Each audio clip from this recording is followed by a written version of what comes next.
welcome to another episode of Alumni Updates, where I speak to someone who's usually in a much better financial situation than I am, but that's typically because they don't have 8 kids like I do. Lots of spaghetti at my house is all I'm saying. Today's guest is a legendary producer who also once had a legendary hairdo, and just wait until I show you, it is worth the wait. Please welcome to the show a man who I admire as much for his success under the bright lights of Hollywood as I do for his unbelievable humility and kindness. Class of 77 graduate and founder of award-winning creative content studio Black Label Content, Joey Uliano. Joey, how are you doing? I am good. Considering everything going on in the world, I am great. That's awesome. For those keeping track at home, here's a little short story. When I first met Joey, I attempted to call him Mr. Uliano, to which he, promptly replied, "That's my dad's name.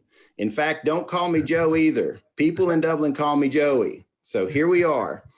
So Joey, just jumping right into everything, because I know that, regardless of how the pandemic's going, everybody's schedules are kind of crazy. How did your family arrive in Dublin, Georgia? That's a good question. My mother grew up in Monticello, Georgia, in Jasper County. My father, who is Italian, his family immigrated from Italy, and they lived in Massachusetts, and he was the youngest. So my father was the only one. His brothers, who all had to work, made him go to school. Wow. He's the only one who finished high school. And in high school, he had a job at a dairy, and he worked, and he played football, and they realized he was good at football. So they allowed him time to practice football, and he got a scholarship to Auburn to play football.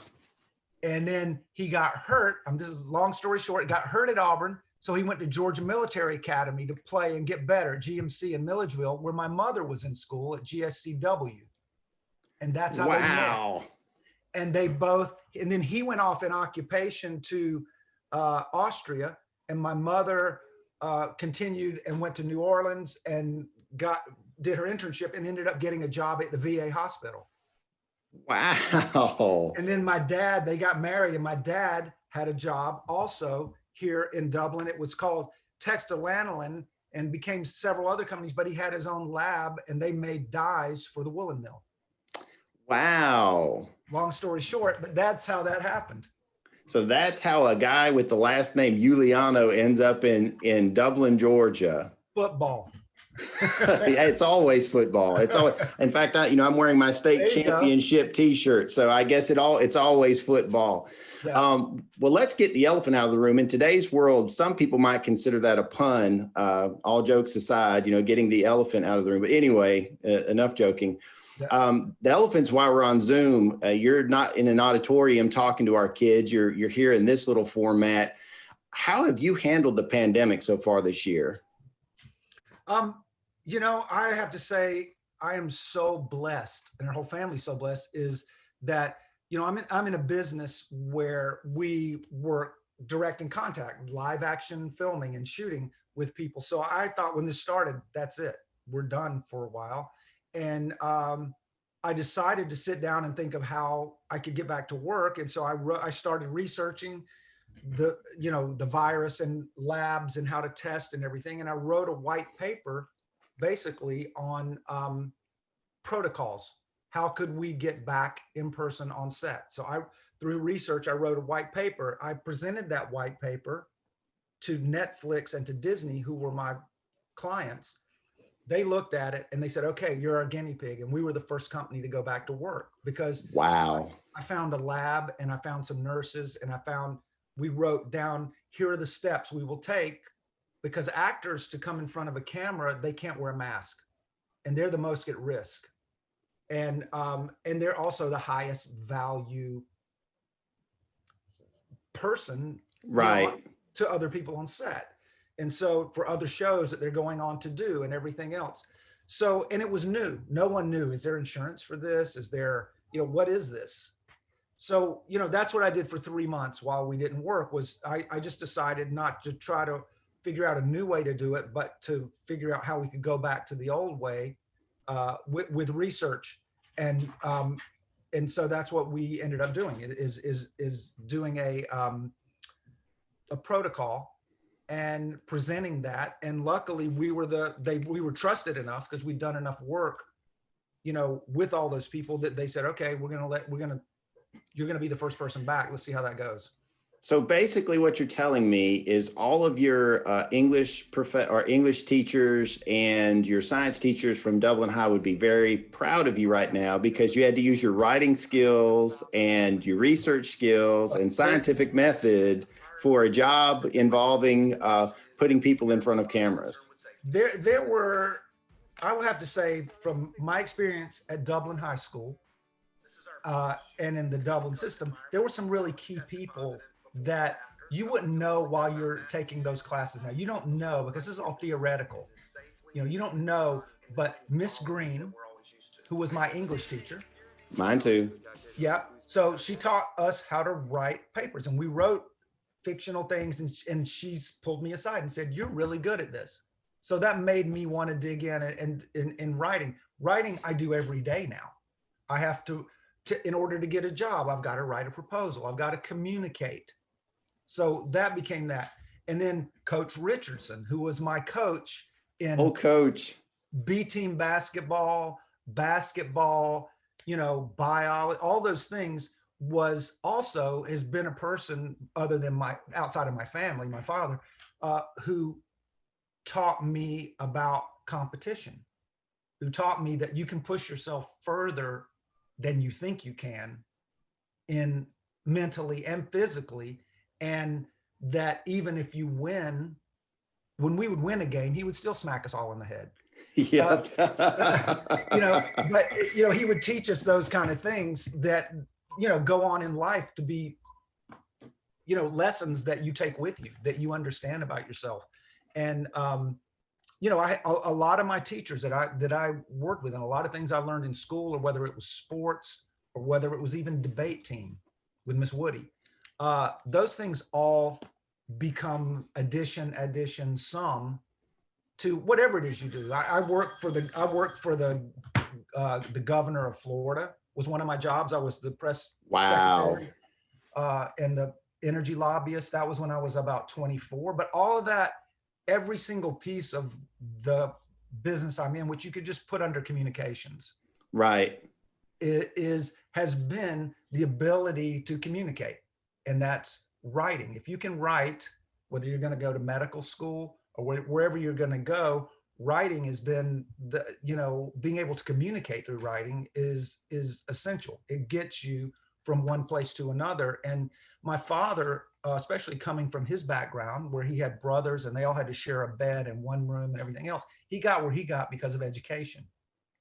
And so that was always for my sister and I, was always, you know, he wanted us both to go to college and both to get master's degrees. And we were both able to do that through their help. We had support in doing that, you know, and I think there's other ways, if you don't have that support, to find that out there. But I think it's definitely a path, you know, now that I know. I didn't know when I was in school. I was the biggest clown, and, you know, I participated in everything. I played sports. I did those things. I was in class, but I was by far not the valedictorian, let's just say. And, you know, from time I was in the first grade at Moore Street and until I graduated Dublin High School. But I had a great supportive experience and there were some great teachers and people and principals and coaches to look up to. And I want to get into some of those here in just a second too. But while we're still talking, we started on the pandemic, and I didn't want to leave this. I saw where you posted a photo of your daily routine, and it had stuff like clean something, work out, reach out to a friend, practice scales. Yeah, there it is right there. That's the sheet. And the thing that stuck out to me at the end was be creative. That one really stuck to me, because what would someone who produces videos for Taylor Swift, the Foo Fighters, or the Oscars consider creative? Like what, you know, like for me, I consider this right now creative. This is Jason being pretty creative. But for you, somebody who's in this creative element constantly, what were the things that you did that helped you satisfy that creativity when you were stuck basically at the house? You know, it's just definition of creativity. It might be watching a movie. It might be watching a movie.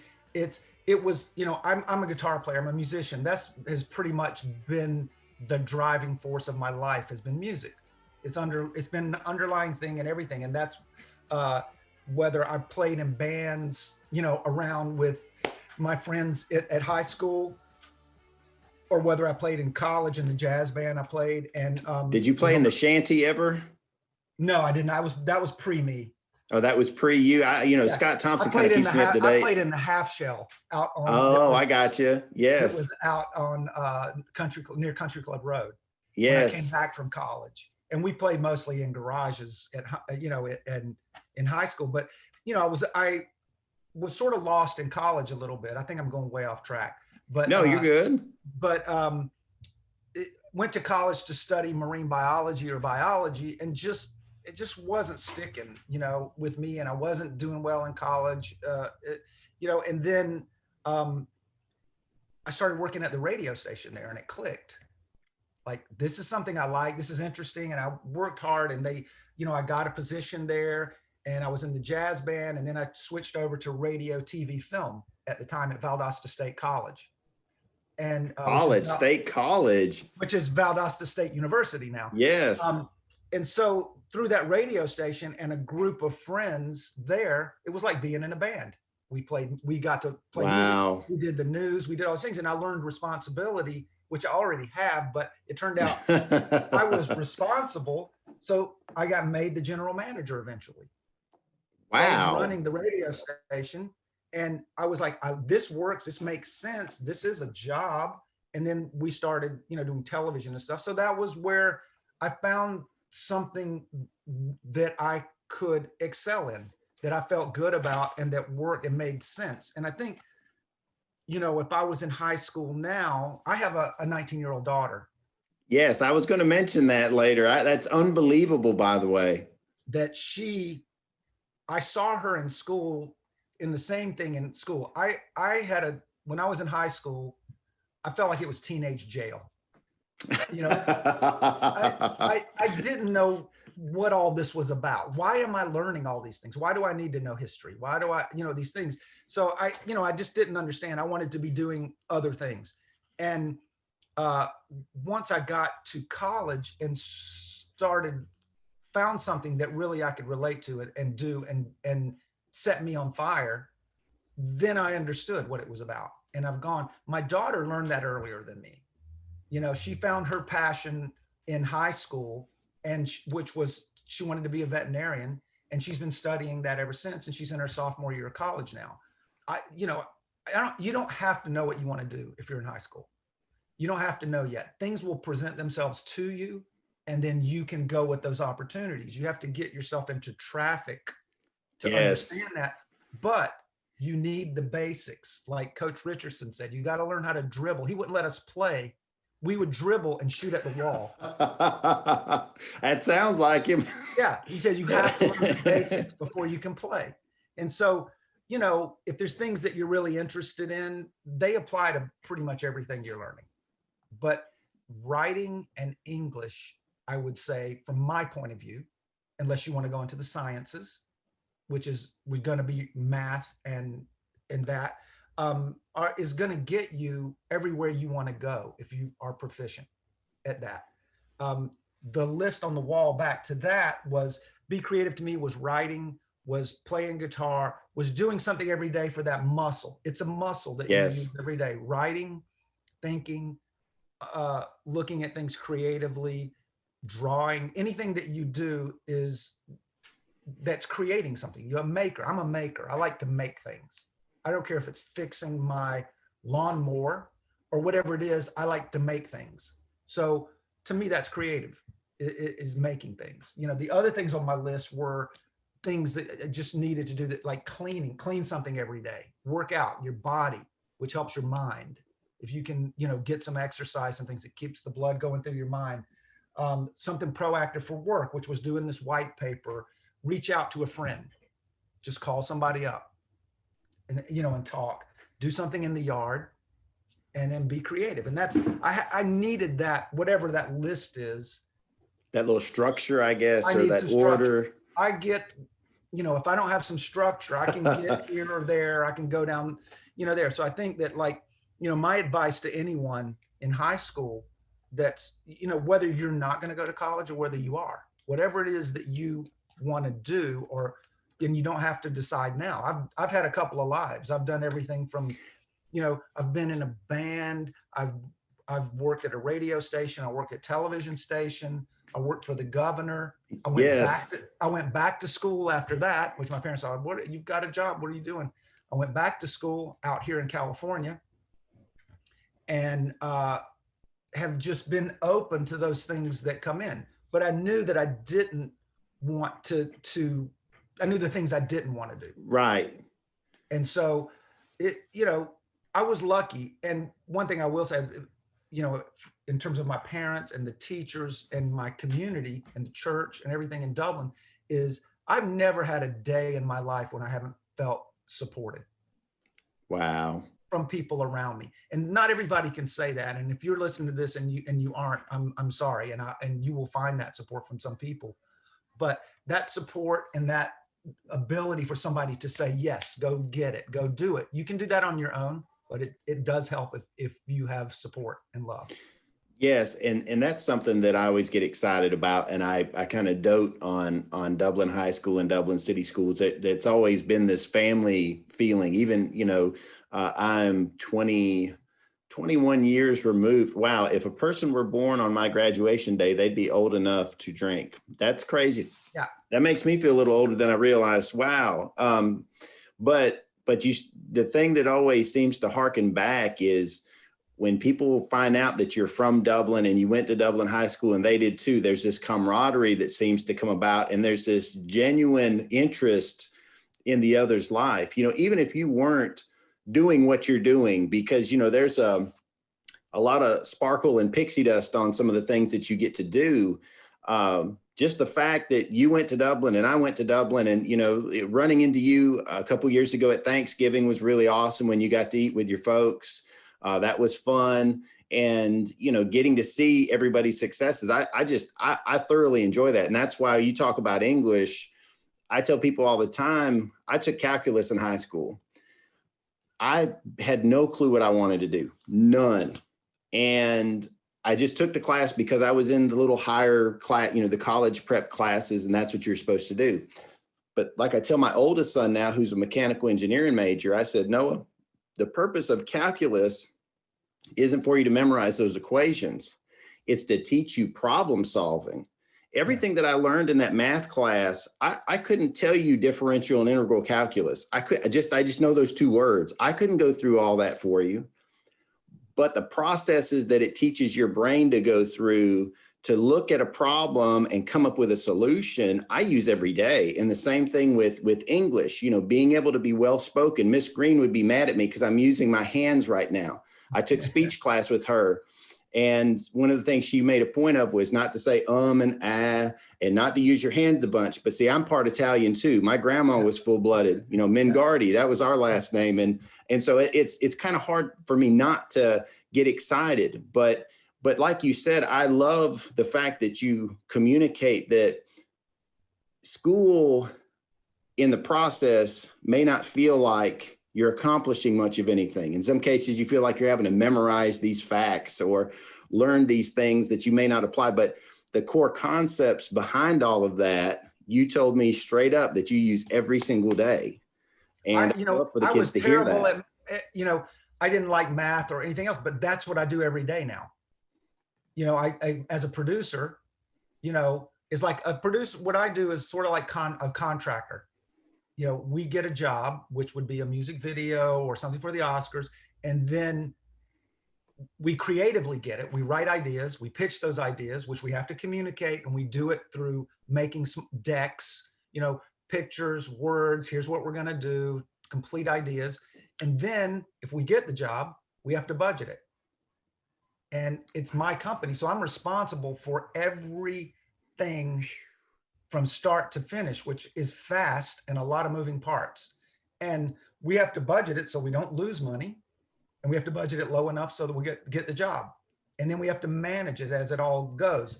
So that's all. And those are formulas on Excel sheets that, Huh. that God we bless you. that I learned as we went. And it's nothing that's it's not like, being a brain surgeon or anything, but it's a matter of, what my dad always told me was, he said, look, college is your college degree is really when you hand that to somebody or somebody asks for it or you show it, it just means you know how to start something and you know how to finish something. And that you can be given a task and you can finish it. And if you want to sweep floors, just be the best floor sweeper there is. And that was what made sense to me. Is like, yes, the college degree or high school degree is something that it proves to people that you've been able to complete a series of tasks that you can be dependable, on. And I think that then, and having a work ethic is what they're looking at grades. And see, I love all that you're saying, because these are the same conversations that I've had with my child. But in the Oh, meantime, I have you had to. to do that.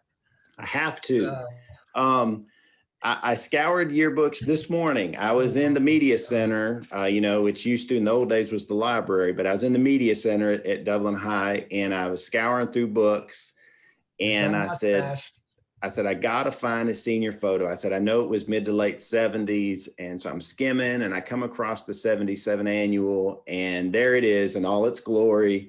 And I have to give praise to two things there. It's not just the mustache, but that hair is rocking as well. Yeah, that poodle do was the thing. It spent a couple minutes getting that ready. Hey, I'll tell you, my kids, I teased them because I pretty much looked the same since I was born. My wife said that I was born with a big head, and my body grew into it. And my hair up until I was 19 years old was always parted to the side. And so my picture is something a little bit different, but we're not here to talk about me. We're here to talk about you. Oh, there's the beard version. Yes, with the tennis on the tennis team, looking awesome there. Yeah, I tennis team and the basketball team and the debate team. Yeah, I saw quite a few things there, front and center. Loving that. That's a mostly new hairdo, getting longer. Yeah. Yeah. Now, I had to do that while we're on the subject of school, well, and my question to you was going to be, has Sophie ever even seen any of those photos before? Have you kept those under lock and key? Not before I married her, but my daughter and her can't believe it. They call me the poodle because of the hair. Well, we have a poodle at the house, and I might have to throw a little picture, little side-by-side comparison whenever I edit this out, because I made a joke. But that was a thing then. That was a thing. That was a hairdo. I mean, I'm not judging you. I had shoulder length hair at one point when I was running sound for a band, and we thought we were going to get to be famous. But I was trying to be like you in some respects, in that I wanted to be the behind the scenes guy. I wanted to be the guy who could still walk into a Ralph's, which if I want to translate that to Dublin speak, that's Kroger. Ralph's is Kroger. Yes. Just trying to keep that LA spin on there. But my hope was that I was going to be that guy that was surrounded around music constantly and, being on tour and doing all that stuff, but I could still go to the grocery store and get something to eat and not have people pester me. And I feel like, whether I'm right or wrong, I've always considered you to be the embodiment of what my college age dreams were. That's not my dream anymore, but my college age dreams were to be that guy that was constantly involved in this element, but never so out in front of it that it stole your life away from you to where you couldn't just be yourself and go do your thing. Yeah, I think I never thought about it, but I think that just happened through osmosis, because I never could go on a stage or do anything unless I had my guitar. you know, in that way. But I was the one, I think, you know, at the radio station or in the things, and probably why I ended up being an executive producer and having a company, because I directed some too, where that I was just more of the responsible one. I was kind of the one who had the adult qualities. Like we could all get together and everybody do anything, but I would end up being the one that say, okay, let's do this, and sort of lead the trouble or the crowd. And that was just by nothing by design. It was just like where I naturally fit. And I really, my friends, the people I gravitate to, even in high school, tended to be, you know, people that were musicians or a little edgy or a little on the outside of things a little bit, art. Don't know why, but that's just where that was my magnet. And I've been lucky that I've been able to do what I think, something that doesn't feel like work. That this is never, That's awesome. I don't think I've ever gone to work. But in 1980, you know, I graduated college and I went to work in Panama City. I came back to Dublin and I taught at Dublin High School and in junior high as a substitute teacher while I was looking for a job. So this is pre-internet, guys. So I had to go to the Dublin library every day and get phone books, like the Panama City phone book, the Savannah phone book, to look for television stations. Those big fat ones. Yep, to send off resumes to. And meanwhile, I'd start a band with my friends there, and we'd play at the half shell at night, and I'm substitute teaching at the junior high and the high school in the day. So that for about 3 or 4 months, I did that. And then I got a call from Panama City, Florida, from a television station. And I went down and interviewed, and that was my first job. Wow. Was there. And then that year, MTV got invented. MTV came out and I saw it and I was like, that's the next best thing to be in a band.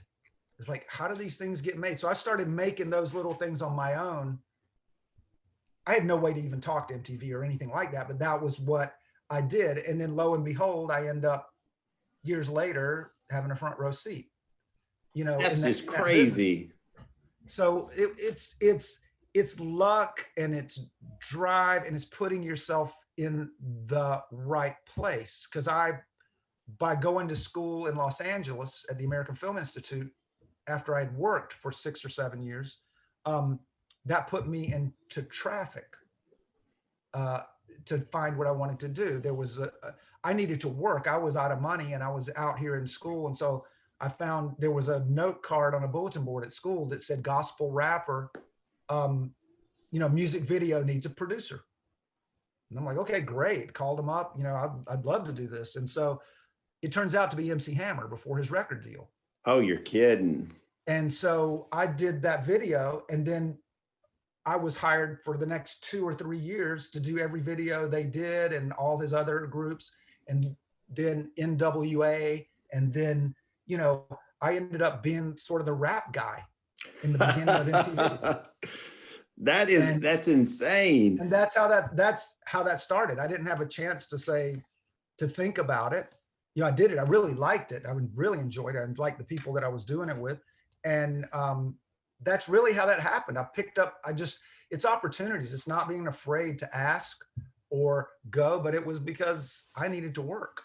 And so I was in a town where what I wanted to do happened. It's so funny you talk about that because, you know, I tried to explain to some of my friends at different points that if you're not putting yourself in that area, you could be the best virtuoso ever. You know, I always think about Josh Groban and how he was discovered. It just so happened that Celine Dion needed somebody, and he happened to be this guy that somebody said, well, you probably should sing with this dude. He's pretty good. And the next thing you know, he's just soared on his own career.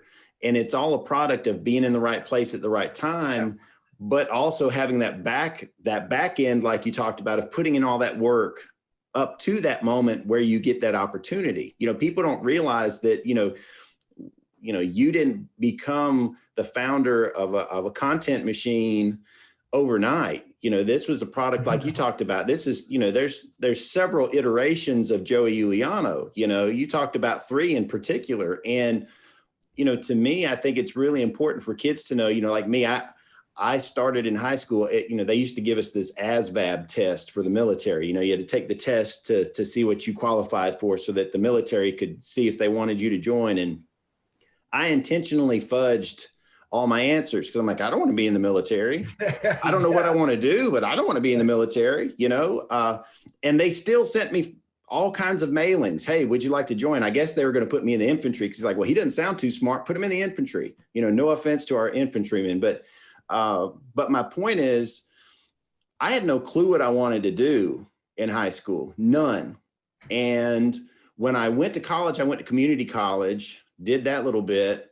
And it was during that time that I got an internship at the newspaper, and that translated into my 15 years in journalism, which is now translated into 5 years in school PR. And I, like you, feel like I'm never going to work, getting to be around these kids and getting to hopefully encourage them and inspire them through, maybe a photo that I've taken or a video project that I work on. To me, that's just gold. I wouldn't trade anything for that. And I don't need, and I'm sure you'd say the same. You need a paycheck to pay the mortgage and to put gas in the car and food on the table. But that's not why you go to work. You go to work because I'm excited to see what I get to accomplish today. Yeah. Look, there's essentials and there is work. And sometimes you go work. I started my first job in Dublin. I was in the 8th grade, and I was sweeping at Smith's drugstore. I would sweep after school every day, and I would go clean up and sweep and put the compound down and do whatever they asked me to do there. And then my dad got me a job at a sawmill for the Belotes sawmill one summer. And he said, I really want you to do a job like this because I want you to be able to appreciate school when you go to school. I'm sure you did appreciate school. Yeah. So I worked summers for that. I worked for Charlie Garbett during Christmases, with jackhammers and taking down walls and stuff like that. So, that gives you a work ethic, which is very important.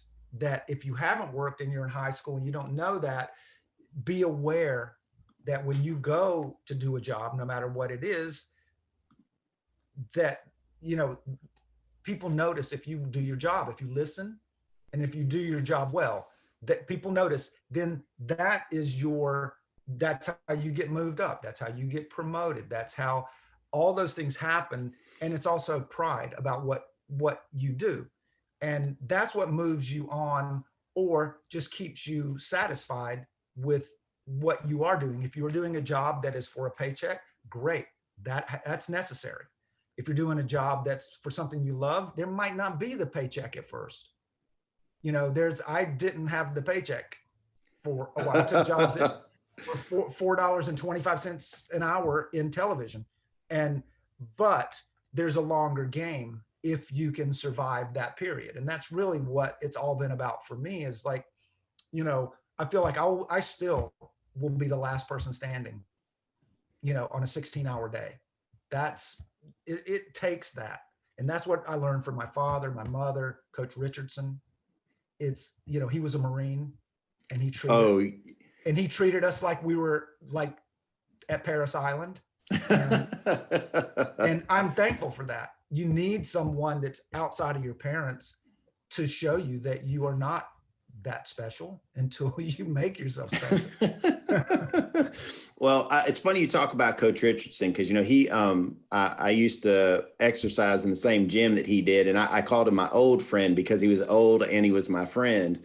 And the thing that I always loved about Coach Richardson, and I had some people like that in my life too, where you need those people who can show you love in a different way. Love comes in so many different forms. And it took me a long time through high school to recognize those moments where, really Coach Richardson was telling you that he loved you deeply because he was willing, he wanted to pour into you in such a way that he knew when you left, you were going to be better than when you got there. And, to me, I highly value that. And I remember when it finally clicked for me was from a junior to a senior in high school. One of my coaches just was always on me. And I thought, this guy, what's his problem? And then I finally realized, oh, he sees something more in me than I see in myself. Okay. And so I started really just giving it all I had. And I really, in that moment, discovered a work ethic that I hadn't had previously. And it's something that I've carried with me to this day, that willingness to put in that time. And when something's not good, I've been working on a project here lately for one of our basketball players. I have rendered that video probably 10 times because every time I'll get done, I'll look at something and say, let's just tweak that just a little bit. And, I'm definitely, you are not going to hire me to be your editor for any of your projects. I promise, I'm not that skilled, but my point is not being satisfied with something until you feel comfortable that it's as perfect as you can make it. It doesn't mean that somebody else couldn't make it better, but this is the best I know I can do. And I've given it all I've gotten. Yep. That's how I've approached things anyway, is that, if you're coming to work with me, you better pack a lunch because we're going to be there for a while. Because that is what I try to teach other people. I work with a lot of young people. I mentor, and that's the one thing that I try to teach people is that listen, and learn from those people, like the coaches and the people who are been down the road. They know why they're doing this. They know they're building character, and character I can see when I have 60 people on set, or I have people. I have this thing that we say when somebody turns work into me, I can immediately turn to a person that I work with, and we can go, they were a C student in high school. They were an A student in high school. When you see the work turned in. And it's okay to be a C student or a B student or an A student, as long as that's your best. Right. If you're leaving it all on the field and you're a C student, that's an A. It doesn't matter. That won't matter once you leave high school. What will matter is your ability to, because I was a C and a B student. That was as good as it got for me in school because I didn't really understand. And I had other things that I was more interested in. A lot, not all good. And so, I like to play. And so, but look, this is where I ended up. I couldn't factor, but here I am. So it's not life or death, in school, but what it is like you just set a standard for yourself and don't drop it for anyone. You talked about that standard, and I want to talk about how that standard translated into the blessings that you've received, not just professionally, but personally, because obviously if you don't pursue the career path that you're on, you're not talking about a 19-year-old veterinary student chasing her dreams, because the possibility of you meeting your wife and starting a family, that may not have happened in that same way. Talk about how those career choices and chances put you in position to find Sophie, and then to have Lola, and all these things that have come with the career path that you've been on. Well, it's interesting because I think about it, and I talked to Lola about it, and I pretty much operated unconsciously, to be honest. I'm going to be honest about it. I got a job out of college and did that job, and I just did that job. I wasn't like, okay, now I got to get here. I just did that job. And then I would hear about something else, or I went to a lunch where there was the governor and some other people. And then 6 months later, they called and asked if I wanted to apply for a job, because we had a conversation and we engaged and had a conversation. And then I was like, okay, yeah, that's off path for me. That's crazy. I would like the job if I can do all the public service announcements, if I can do all the filming in the public service announcements, because they were shooting film and I'd never shot film. And I was like, okay, if I can do that, then I want to do this job. And they were like, okay, we'll give you that part of this. And so I did that, which got me on to the next thing. So it really wasn't, even though it probably looks like it, I was more guided than I was driven. I think it was more that I am an opportunist. So if there was an opportunity, then I could step up and try that. And I wasn't afraid to. And it led to that. So I ended up in California. at school, struggling out here, in the beginning. There were times when I was like, I had my dog here with me, and it was like, okay, I'm getting me peanut butter and him dog food. And that would be about what I was going to get. Wow. Um, but, you know, but if I really loved what I did, and so I just, kept pushing. So years and years after I've been here, many years, I met my wife at a dinner. She was here. She's British, and she had come here from England she'd been headhunted from the theater there to come here to act. And we met at a dinner, and then she went back to England. And I had an office in England at the time because I was going back and forth.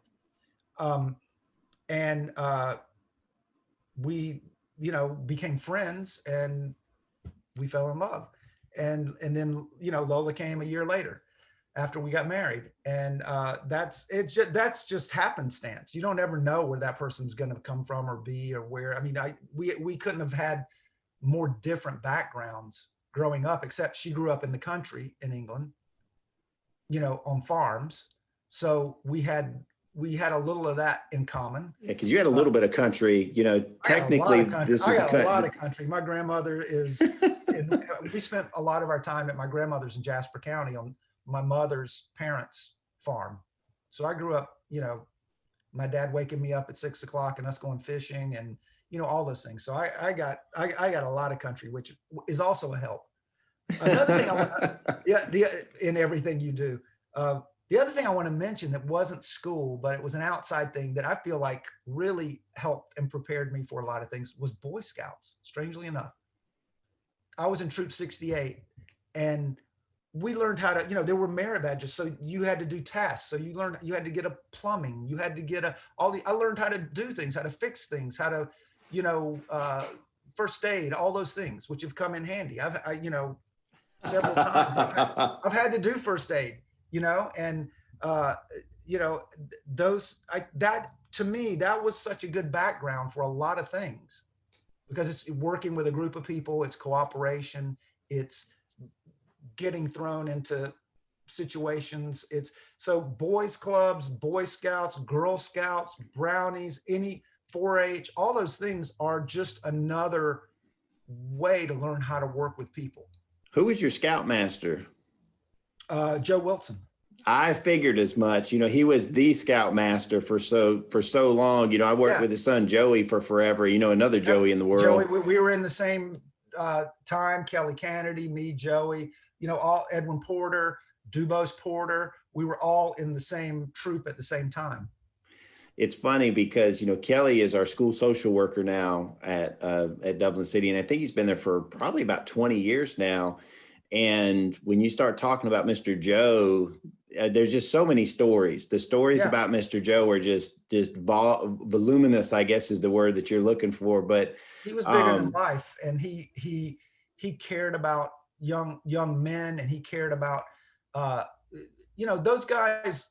A lot of the people in my life, men and women, knew, you got to trust them in some way that they do. They may just be teachers, but they've been down the road from you. They understand, they can look at you and know like the mistakes we're going to make.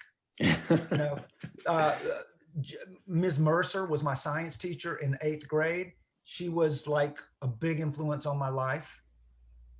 As well. She could talk to you like you were a person, not a student, and she was one of the big influences on me.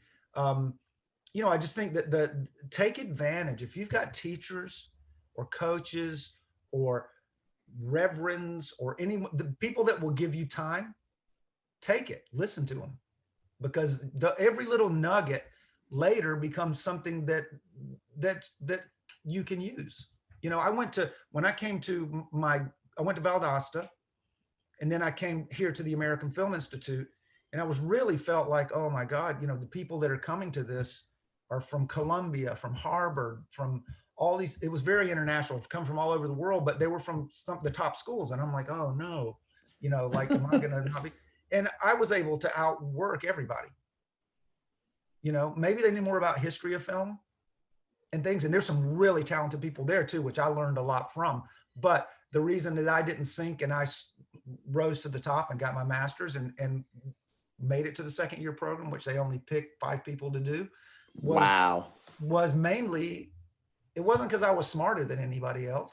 It's because I would do 5 projects instead of 2. And because I learned I could work with people and gather people and inspire people and be positive. And that's the key to all of this. And nobody said, can you factor? I love that. Nothing against factoring. And I want all you girls that are listening and all you guys, be STEM, do science. Look at what the future is out there for jobs. Because, you know, my daughter's a STEM girl. She's someone who, you know, is going to do science or medicine or something like that. Those jobs will be there. Those are going to be there. Those are great jobs. Communication's great. All of those things, you know, give it a little thought to it now. If you got It's funny, counselors, talk to them.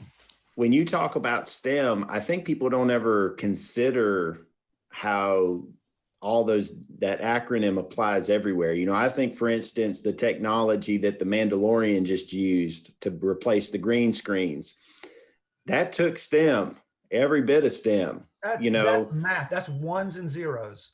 That's all coding. That's all algorithm. That's all math. That whole thing. And you know, you may not be a big math person, but if you could jump into that and use that situation instead of 85 yards worth of green screen, you'd be all up on that. And so eventually people are going to create that solution to where it's a price point that people other than Disney can use it. Yeah, it already is. The deep fake situation and all those things that people do for every movie now is that. And those are, this is, I don't mean this in a bad way, but the word nerd, but we say out here, nerds are good.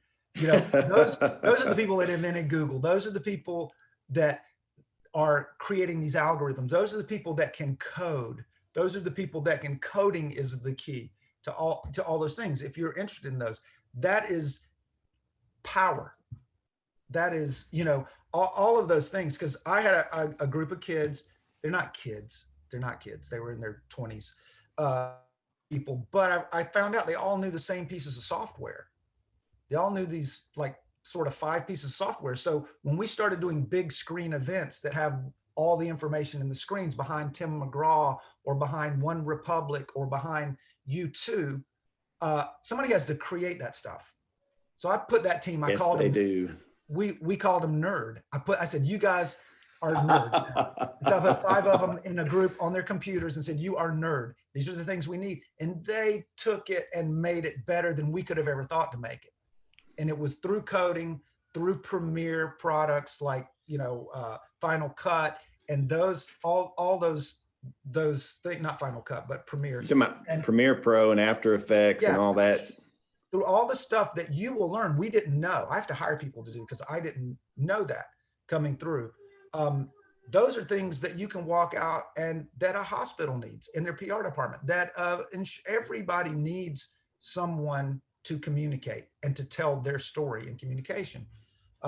So, all of those things that were like, oh, wow, that's math. That's,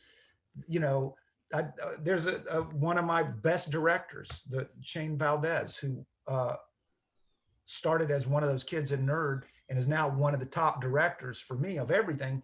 He was an engineering student. And so he knew how to code. He understood how cameras worked. He understands Z-axis, all the things that we use that don't feel like they're science, but it's all science that we do. But he's also got the left and the right brain. So he can do both. So, whatever you do, whether you join the military, inside the military, there's these places you can go, whether it's communication or medicine or all those things. Use those. If that's how you get an education, go get it there. But that's what I would say is like my life is in such a good place because of education, because of not being afraid to work hard, and someone taught me how to do that. you don't necessarily learn that, but someone taught me how to do it. And support, from my family or people that I would ask. There was always a person when I left college, whether it was the general manager, Doug Grimm of the first television station I worked at, who I would talk to, who helped me, who would mentor me and help me move along. Or whether it was Jay Hakes at the governor's office, who was like, you gotta, like, he helped me with my writing, like, look at this, let's go back and, do this, do it like this. And it was like, just someone turned the lights on for me. And, if you can find someone that's a mentor and you listen, I've seen so many lights come on in so many kids' eyes by just the simplest words, and the simplest things and encouragement, I love that. And that's really, I'm a product of that. I'm a product of love, support, and community. And I don't think I could have done this without that. When you talk about love, support, and community, your parents provided a lot of love and support in this community and continue to in their various ways. And when I mentioned to our superintendent, Dr. Fred Williams, that who I was about to interview, he goes, Joey, Joe and Miss Bobby, they provided me the first hot meal I ever ate in Dublin, the first home cooked hot meal I ever ate in Dublin. Wow. And I said, really?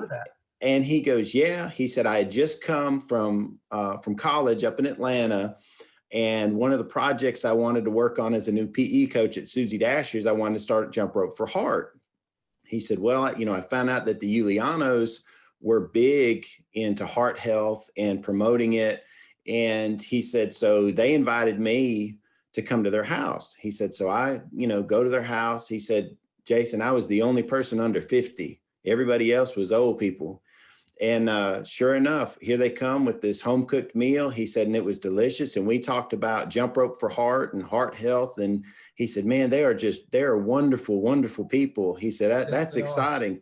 And here's what's the hilarious part about all that. He had no clue what you did for a living. I sat there and I said, well, let me tell you what Joey does for a living. He goes, do what?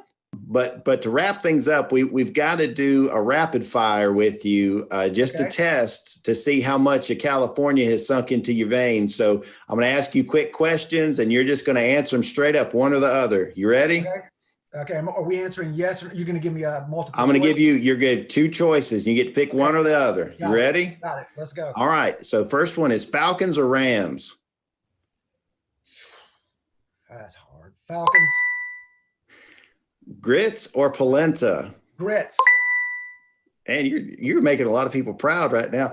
Sweet tea or iced tea? Sweet tea. Thank you, Lord Jesus. I was hoping, my family didn't realize we went out of state one time and they had raspberry tea. Anything but sweet tea. Oh my gosh. When they saw raspberry tea, they said, what's that? I said, don't drink it. It's not good. It's not good.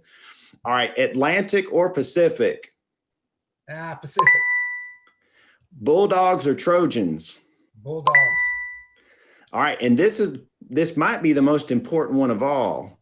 Chick-fil-A or In-N-Out? Oh. I got to be honest with you. I don't eat meat. So wow. That's right. I didn't think about that. It would be Chick-fil-A with extra pickles and mayonnaise because that was my favorite. But I don't eat meat anymore. And I'm plant-based and I eat fish. Well, there's nothing wrong with that. And neither of those places offer fish. I come out to Tumpy's and eat the scallops and eat or any of the fish, the fried catfish, anything with a hush puppy and fried okra. We've got a couple seafood places that have opened up. Shell's is actually owned and operated by another alum, and it's really good. And then we've got another place downtown. There's one out in East Dublin by the when you're heading to where the East Dublin Seafood. Yes, that's another one. That place for shrimp. And I come back. I get when it's not COVID, I get back and mom and dad and we get out and find those fried shrimp and oysters. So I guess what you're saying is the reason we should all get vaccinated is to go eat fried shrimp. That's why we need to all get that shot in our arm. That's a yes.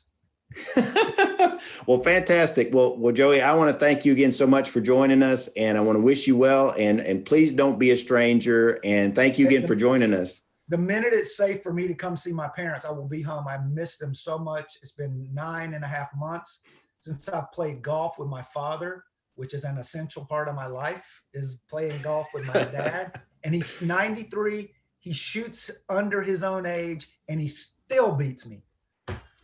Hey, when you got it, dads have magic powers over their kids. At my house, it's basketball. My kids will sit there and be messing around at the basketball hoop, and I will have not shot for months. And they'll say, Dad, come play pickup game, the two of us against you. And I'm like, okay.